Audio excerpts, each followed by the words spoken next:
Olá, crianças, tudo bem? Na aula de hoje, nós vamos dar continuidade falando sobre carta de leitor, tá? Nossa sequência 4 do livro Aprender Sempre de Língua Portuguesa. Na aula de hoje, nós vamos falar de cartas no contexto de produção secundário. Lembra que na aula passada nós falamos do contexto primário, né? Nessas cartas do contexto primário foram aquelas cartas que nós lemos ela completa, da forma que ela foi escrita pelo leitor, pelo autor que fez ela. Agora nós vamos ler cartas no contexto secundário, tá bom? E o que seriam essas cartas no contexto secundário? São aquelas cartas que a gente encontra já publicadas, cartas que já estão publicadas no jornal, revista, que elas sofreram modificações, certo? O que vamos aprender?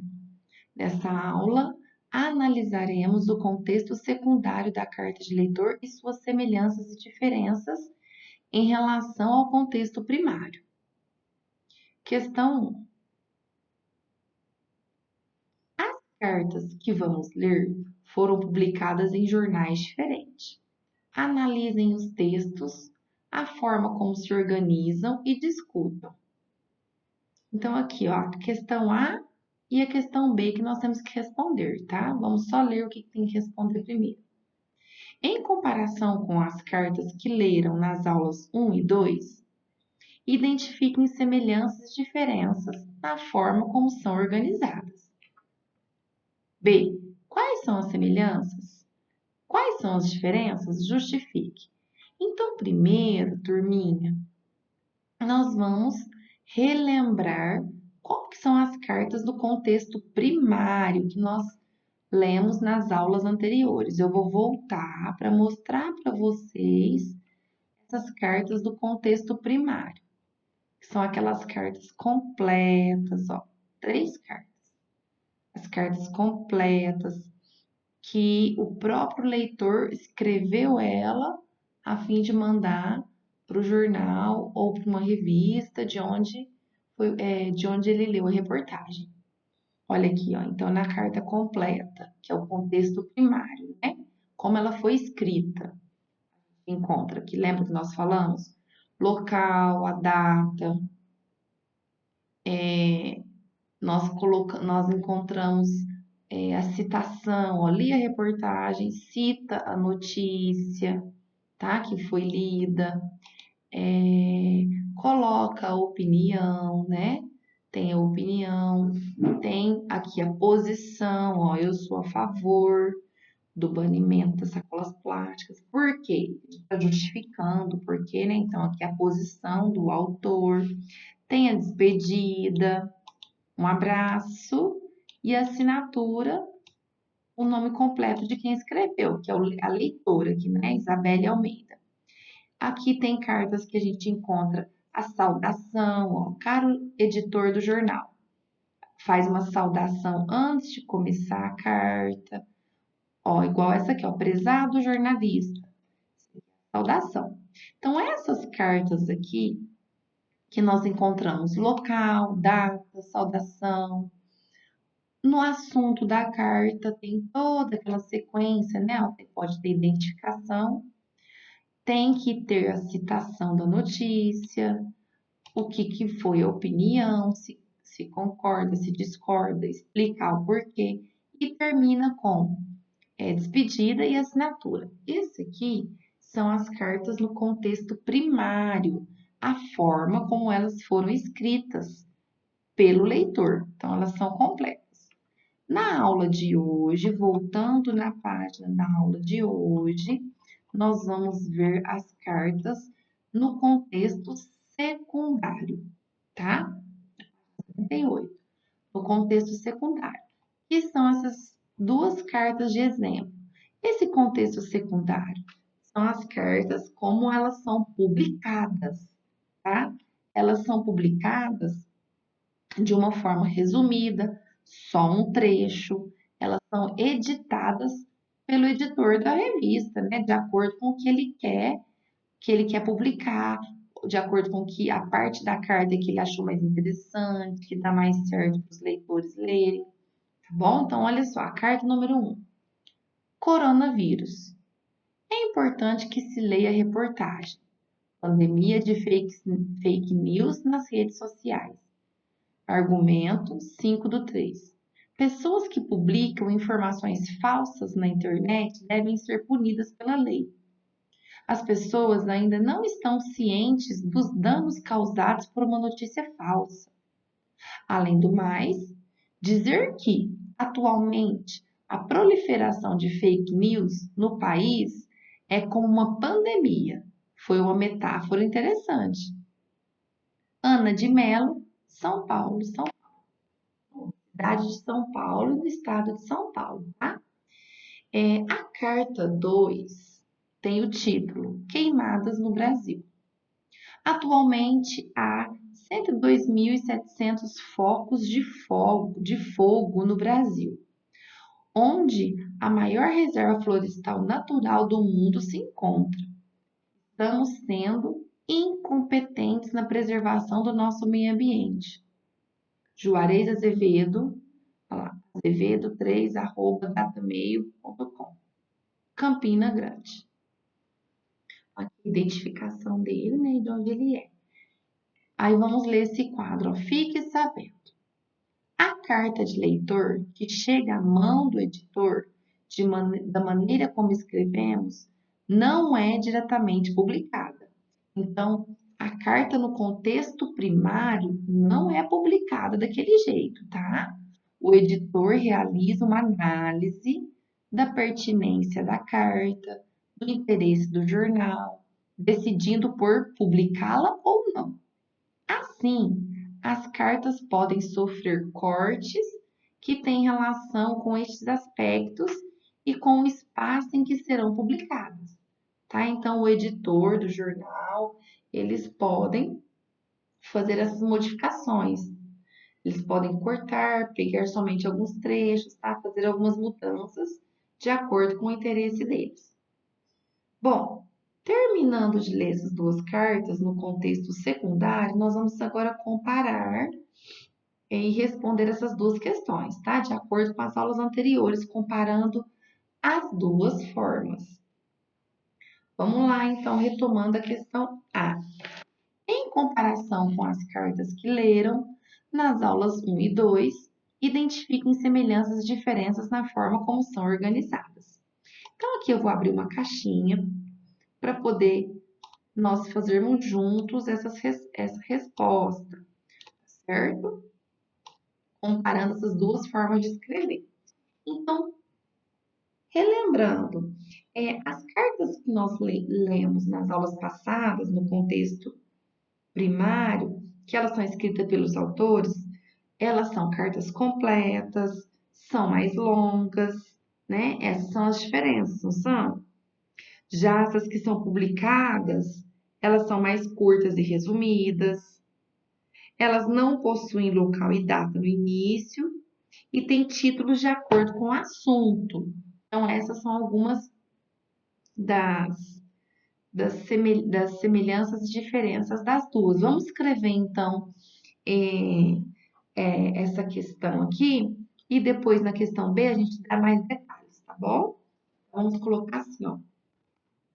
As cartas lidas, escrevam com a letra bem pequenininha e se não couber, pode puxar em algum espaço do livro qualquer, tá?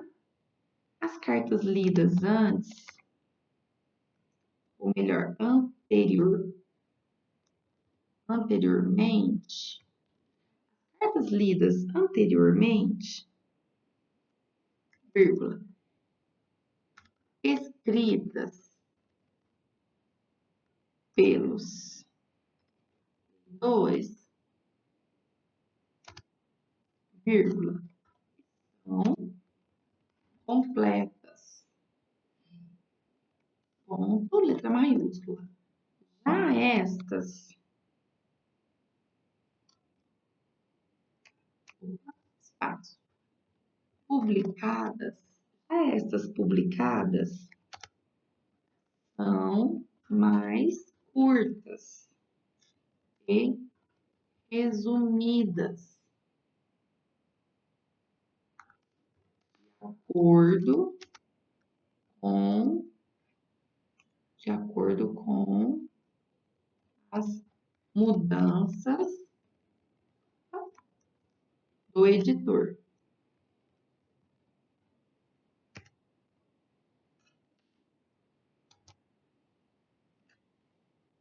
Elas não possuem local e data. Elas quais não possuem local e data? Nós estamos falando dessa aqui, né? Já as publicadas. Então, as que são publicadas, que nós temos hoje, elas não possuem local e data no início, tá? No início, igual a gente viu que tem lá São Paulo, 20 de junho de 2020, tá? Não tem esse local e data no início.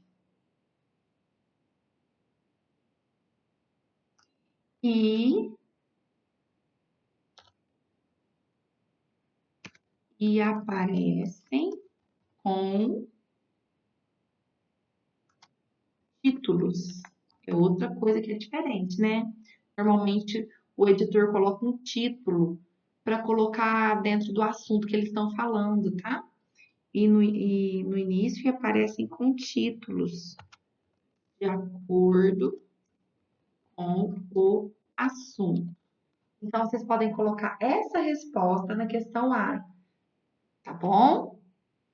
Todos entenderam? Bom, vamos para B. Quem ainda não copiou pode paralisar e terminar de fazer. A questão B, eu vou abrir outra caixinha aqui para a gente responder.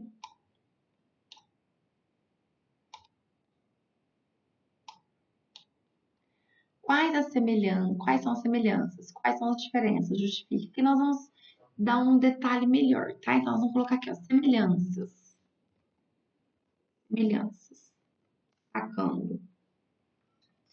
As semelhanças. Nos dois casos,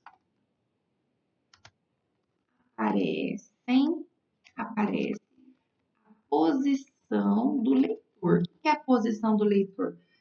Nos dois casos, vai aparecer a opinião do leitor. Se ele é contra, se ele é a favor, né? Então, isso é uma semelhança. A posição do leitor, sua opinião e argumentos, explicando o porquê, né? Ponto e vírgula. Esse também a assinatura. Nos dois casos tem a assinatura de quem escreveu, né? Que é o nome completo do autor, tá bom? Isso é uma semelhança importante. Ponto e vírgula, linha de baixo. Diferenças. Diferenças entre as duas cartas. Dois pontos. Agora, gente, nós vamos explicar mais nessas diferenças aqui. Então, aqui nós vamos usar um pouquinho mais de espaço. Escrevam com a letrinha menor, caprichada, com atenção nesse caso de letra maiúscula, nas pontuações, tá? E podem escrever aí nessa margem que sobra do livro, porque vai gastar mais espaço. Então, as diferenças. Vamos colocar assim, ó, nas cartas, no contexto, nas cartas contexto primário, completas, né? Vamos colocar até entre parênteses aqui, ó, completas. As cartas de contexto primário completas.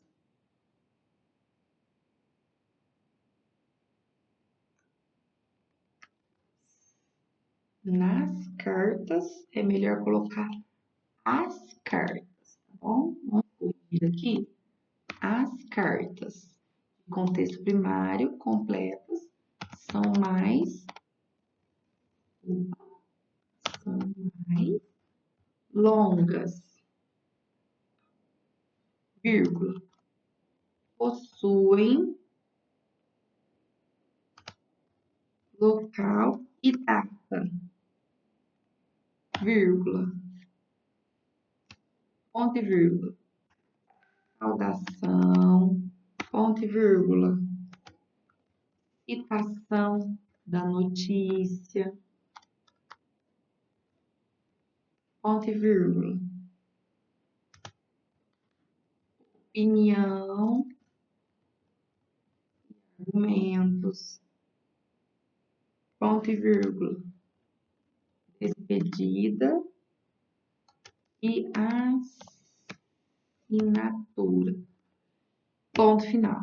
Então, olha aqui, lá nas cartas completas tem toda essa sequência. Ó, vou até... Deixa eu ver se tem como destacar isso aqui. Eu acho que não. Não tem como não, porque aqui eu fiz essa caixinha de comentário. Nesse arquivo eu não consigo, mas aqui vocês podem até grifar, ó. Ó, isso aqui tem na carta completa, local e data, saudação, citação da notícia, opinião, argumento, despedida e assinatura. Tá? Tem tudo isso aqui no contexto primário de uma carta. Já nas cartas publicadas,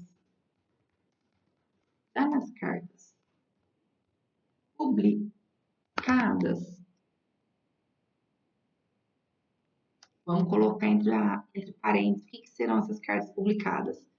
Aquelas de contexto secundário. Já nas cartas publicadas, como contexto secundário, gente, tá enxergando? Eu vou aumentar um pouquinho aqui então, ó, tá? Ficou melhor? Já nas cartas publicadas, contexto secundário, elas são editadas, vírgula, são menores, vírgula, e possuem, ao invés da vírgula, eu coloco o e possuem título, ponto final. Então, tá aí uma das diferenças, tá? Entre as duas formas de escrever as cartas, tanto no contexto primário, os detalhes que tem, como no contexto secundário, que elas são curtas, porque elas sofrem edições, né? Elas possuem títulos e coloquem desta forma, tá bom? Se alguém tiver alguma dúvida ainda em relação a essa questão da diferença, da semelhança, que tem as duas formas de escrever a carta de leitor, depois entre em contato com a professora, que nós conversamos no particular, tá? Acabando de responder essa questão, nós vamos agora passar para a página 80. Página 80, nós vamos agora para a aula 4 e 5. Leitura de uma notícia e decisão sobre qual será o posicionamento do grupo a respeito dos aspectos lidos. O que vamos aprender? Nessa aula, vamos ler, discutir uma notícia e refletir sobre o fato ocorrido. Logo após essa conversa, vocês decidirão o posicionamento que irão defender. Então, essa notícia é muito importante, tá? Nós entendermos ela hoje, porque depois nós vamos fazer uma carta de leitor baseando nas informações desta notícia, tá? Então, vamos entender bem o que vai trazer essa notícia sobre acontecimentos, se nós vamos ser a favor ou contra o que aconteceu ou o fato ocorrido. Comecem pelo título da reportagem. Ao ler o título, sobre o que acreditam que tratará o texto? Há alguma palavra que você desconheça? Qual imagina ser o significado? Então, o título é esse aqui. Grifem aí no livrinho de vocês, ó. Estudantes ribeirinhos sem transporte e sem aulas.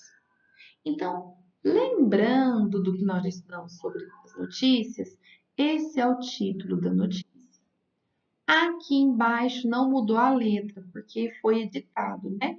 Mas isso aqui é o olho da notícia, como se fosse o subtítulo, né? E esse primeiro parágrafo aqui é o lead, tá? Tem informações importantes sobre a notícia como um todo. Bom, vamos lá então continuar lendo a notícia. Dentro desse título tem alguma palavra que vocês não entenderam? Se vocês quiserem grifar, circular, pensar nessa palavra. Estudantes ribeirinhos. O que seria a palavra? O que seria esse ribeirinhos, hein? Vamos ler para tentar entender. Vocês podem falar aí em casa com algum familiar de vocês, comentar o que vocês acham que seria esse ribeirinhos. Estudantes ribeirinhos sem transporte e sem aula. Sem transporte e sem aulas. Vamos lá, então, ó. Em fevereiro, o Joca foi até Porto Velho, capital de Rondônia, para entender a situação de alunos que ficaram sem transporte escolar e sem aulas por quase 2 anos na zona rural da cidade. Alunos em todo o Brasil estão há cerca de 2 meses sem aula por causa do novo coronavírus. Mas imagine ficar quase 2 anos sem ir para a escola? Foi o que aconteceu com Davi L., 9 anos, e os outros 253 estudantes da Escola Municipal Deigmar Moraes de Souza, em Porto Velho, capital de Rondônia, entre 2018 e 2019. Já era para eu estar no 5º ano, mas ainda estou no 3º, reclama o estudante. Cerca de 3.000 crianças e jovens matriculados em instituições municipais e estaduais da cidade também foram afetados pela falta de aula em algum momento ao longo desses 2 anos. O problema não teve nada a ver com a atual pandemia, e sim com a falta de transporte escolar de maio de 2018 a outubro de 2019, principalmente na zona rural da cidade, onde as crianças chegam às escolas por estradas e rios. O serviço ficou paralisado depois que a Polícia Federal encontrou irregularidades nos contratos entre a Prefeitura de Porto Velho e as empresas das voadeiras, que são pequenas lanchas, e dos ônibus que transportavam os estudantes. Segundo a investigação, foram desviados 20 milhões de reais do Programa Nacional de Apoio ao Transporte do Escolar, que é o PNATE. Em outubro de 2019, o Ministério Público tornou o governo de Rondônia responsável pelo transporte escolar de Porto Velho. De lá até janeiro deste ano, o serviço de transporte fluvial, que é por rios, foi normalizado em todas as escolas, que puderam finalmente retomar as aulas. Mesmo assim, em 2020, quase 3.000 alunos que dependem do transporte terrestre continuaram sem aula pela falta de manutenção dos ônibus escolares, que estão em mau estado para enfrentar a estrada de terra. A Prefeitura de Porto Velho prometeu comprar e colocar para circular uma frota própria de 146 ônibus escolares em fevereiro, mas o prazo foi adiado para abril, quando foram entregues 36 ônibus novos. O restante ainda não teria chegado por problemas de entrega causados pelo novo coronavírus.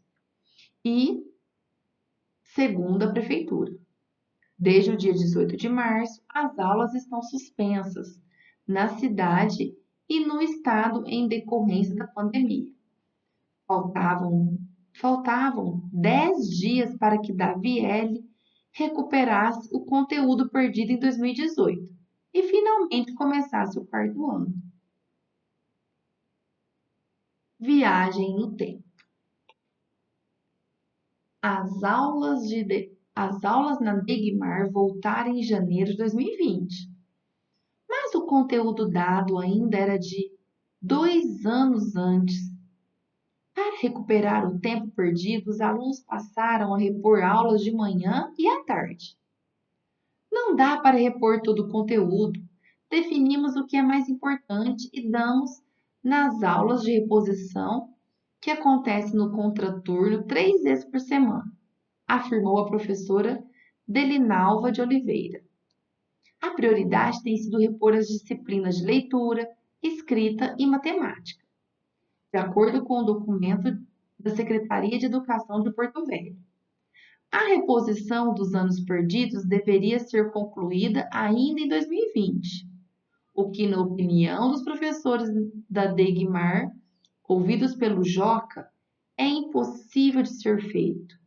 A previsão é de que o ano letivo de 2019 comece em maio de 2020 e de que o ano letivo de 2020 só termine em outubro, segundo o diretor Evaldo Monteiro de Oliveira.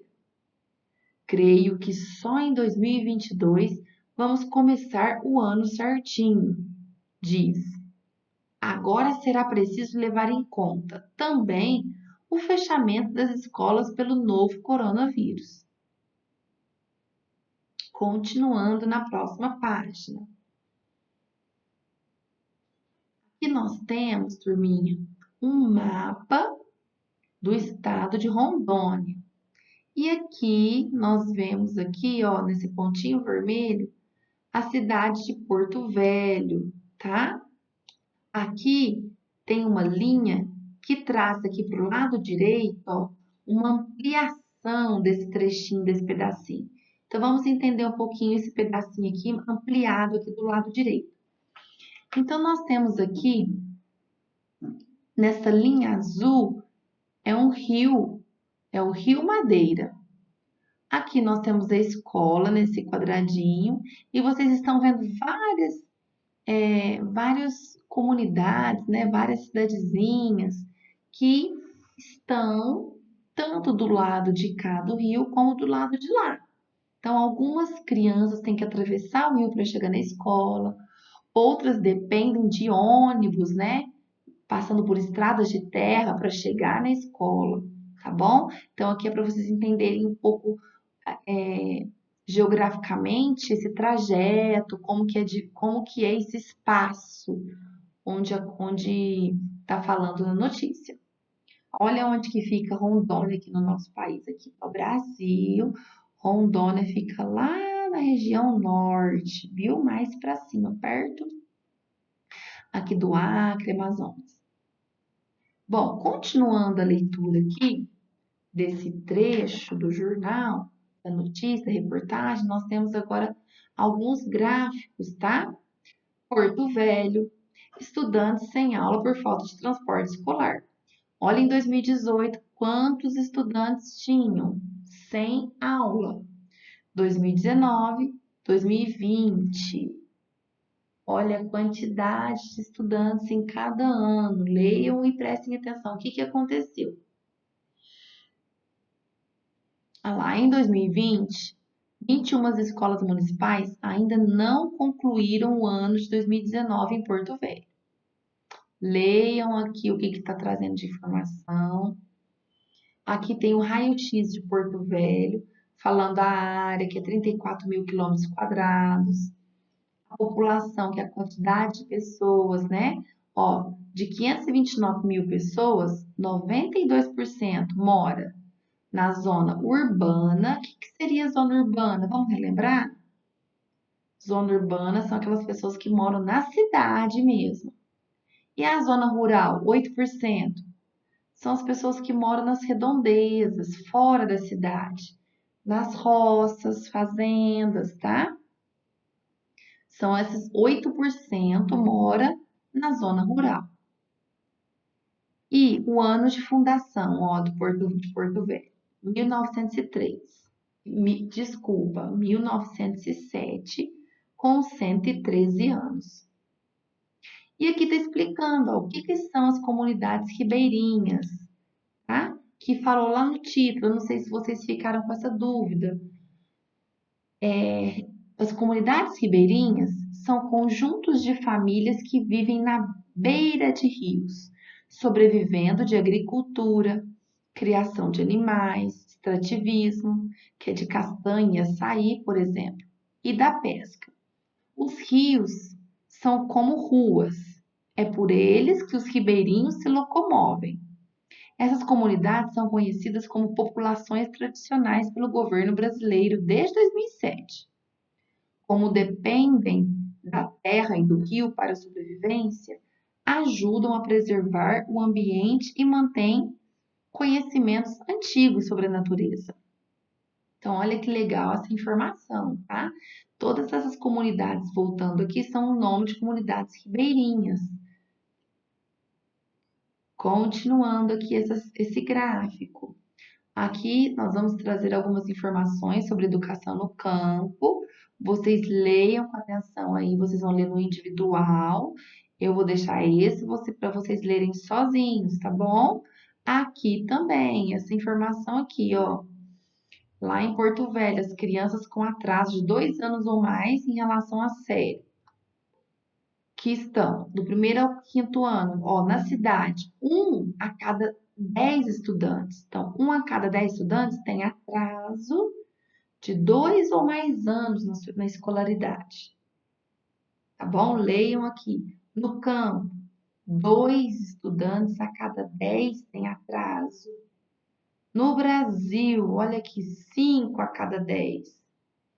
E no campo, 3 a cada 10 estudantes. Isso aqui relacionado ao Brasil. Bom, espero que vocês tenham entendido essa notícia, tá? O assunto que ela trouxe, o lugar sobre o lugar que vem sendo falado, tá bom? Eu queria que vocês parassem para pensar um pouquinho, então, em algumas questões que eu vou levantar aqui para vocês procurarem na notícia, grifarem na notícia e entenderem na notícia, tá? Então, se a gente parasse para pensar, qual região do país a reportagem trata? Sobre qual região do país essa reportagem trata? Como fizeram para chegar nessa informação? Então, quando a gente fala lá de onde que foi, tá falando de Porto Velho, capital de Rondônia. Então, quando eu mostrei para vocês lá no mapa, né, a gente tirou lá do comecinho aquelas informações. Rondônia, Porto Velho, e aqui no mapa a gente tem também o trechinho mostrando. A gente está falando que é da região norte, né? Porque esse estado, essa cidade é da região norte. E o que está acontecendo com os estudantes dessa região? Tenta buscar essas informações e pensar nelas. Quantas crianças estão passando por essa situação? O que aconteceu para que os estudantes ficassem nessa situação? O que aconteceu com esses estudantes que eles ficaram nessa situação? Pensa, volta no texto, procura, vai paralisando o vídeo para procurar.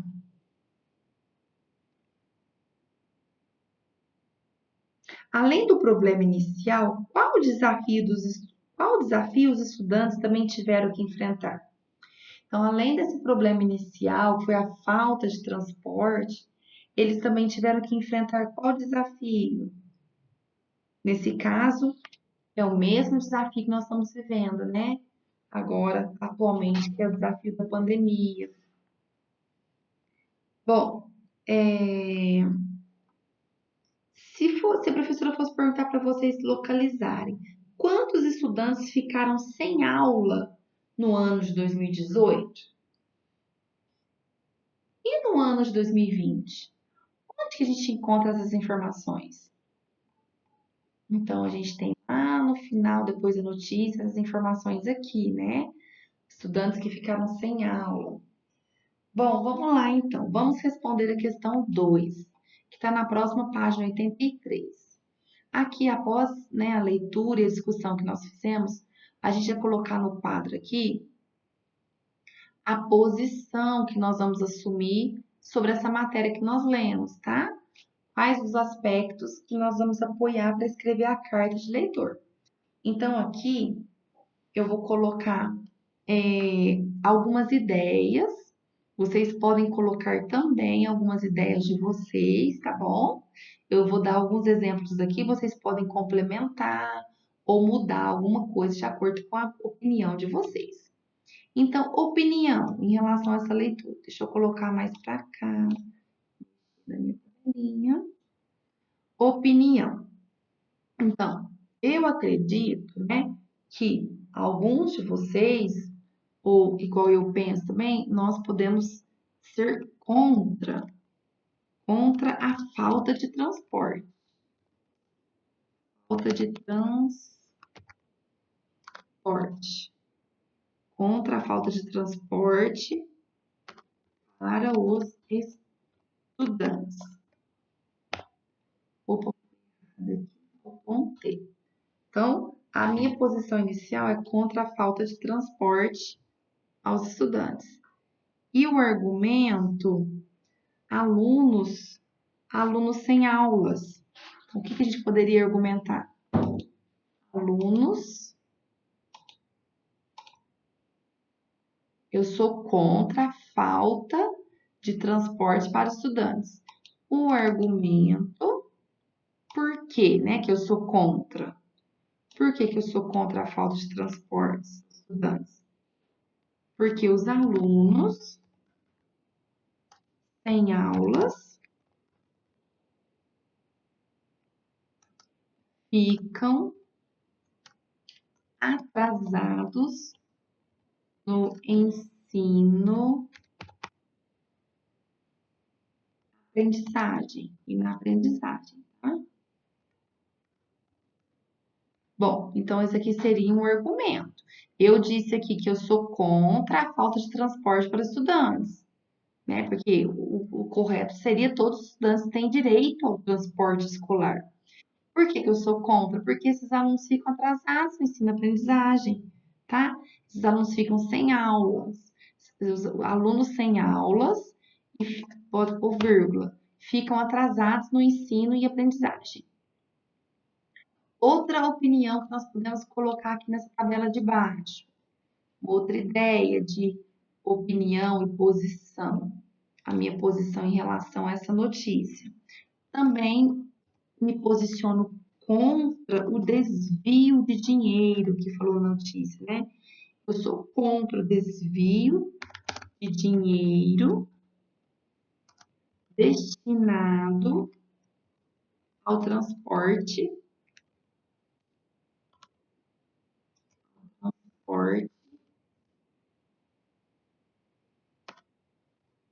público, ao transporte público dos estudantes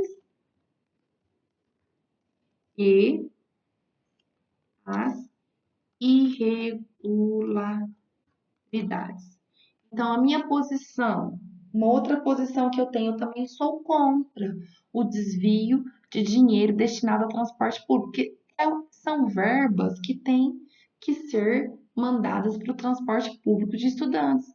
E aconteceu aqui, a gente viu na reportagem que foi investigado um certo desvio de dinheiro, de verba, né? Por parte de política corrupta, né? Política irregular que não respeita o povo, né? Então, eu sou contra esse tipo de atitude. O que seria? Corrupção, desvio de dinheiro, que deveria ter sido gasto com transporte destinado aos estudantes. E o argumento, eu sou contra isso. Por que eu sou contra? Então, eu vou colocar aqui, por que eu sou contra? Que são os meus argumentos. Sempre tem que ter o porquê. Tem que argumentar. Eu sou contra Porque serviço, porque o serviço de transporte fica parado, porque o serviço de transporte fica parado e as crianças que precisam,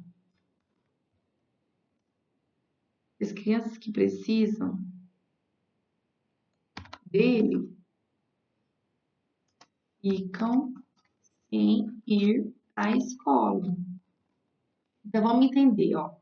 Eu sou contra o desvio de dinheiro destinado ao transporte público dos estudantes e às irregularidades. Por quê? Porque o serviço, se desvia o dinheiro, se fica sem dinheiro para poder usar para o transporte, né? Para o transporte dos barquinhos lá que carregam as crianças no rio, né? Os transportes fluviais, ou os transportes mesmo por conta de compra de ônibus, é, arrumar esses ônibus. Se não tem dinheiro, como vai fazer? Fica sem transporte, né? Fica parado. E aí atrapalha, as crianças que precisam desse transporte, que precisam de ir para a escola, tá bom? Então, isso aqui seria uma ideia também de argumento. É, se vocês tiverem uma outra opinião, se vocês tiverem uma outra ideia também de ser contra ou a favor, coloca aqui na tabela o que vocês são contra, coloca a posição de vocês e aqui o porquê. Por que que vocês são contra ou por que que vocês são a favor, tá? Eu vou deixar isso aqui para vocês pensarem uma outra coisa diferente, que também fala na notícia, tá bom? Vocês podem falar, tem aqui citações aqui na notícia onde mostra que os transportes fluviais, né, aqueles feitos pelos rios, ele voltou a funcionar normalmente. Mas os transportes terrestres, aqueles que precisavam de passar pela estrada de terra, os transportes que eram terrestres, né? Eles precisavam de a manutenção desses ônibus e não estavam sendo dadas as manutenções que precisavam, tá? Então, vocês podem colocar mais opiniões de vocês e explicar os argumentos. A gente deixou aqui algumas feitas juntos aqui, pensando junto com a professora, para vocês terem ideia. Podem fazer diferente, baseando nessa questão de deixar a opinião, colocar a sua posição. Se você é contra, a favor, o que você pensa e argumentar, explicar o porquê, tá? Sempre baseando no que tirou da notícia. Tá ok, turminha? Isso daqui é importante a gente saber, é importante a gente planejar e pensar antes, porque na hora de escrever a carta depois, uma carta para o jornal, falando da minha opinião sobre essa notícia, eu já pensei um pouquinho, né, na minha posição, eu já procurei um pouquinho sobre argumentos, o que eu vou explicar, o que eu vou falar, o porquê que eu penso assim, o porquê que eu tenho a minha opinião assim, o porquê que eu sou contra, o porquê que eu defendo ou sou a favor, tá bom? Isso nós temos que pensar antes de escrever a carta, planejar antes, tá ok? Então, espero que vocês tenham entendido, tá bom? Na próxima aula, nós já vamos falar sobre a escrita da carta de leitor, tá? Nós vamos já pensar como que nós vamos escrever a carta de leitor para esse jornal que publicou essa notícia, tá ok? Então, boa aula. Espero que vocês tenham compreendido. Qualquer coisa, a professora Fabiana está à disposição, tá bom? Um beijo, tchau, tchau.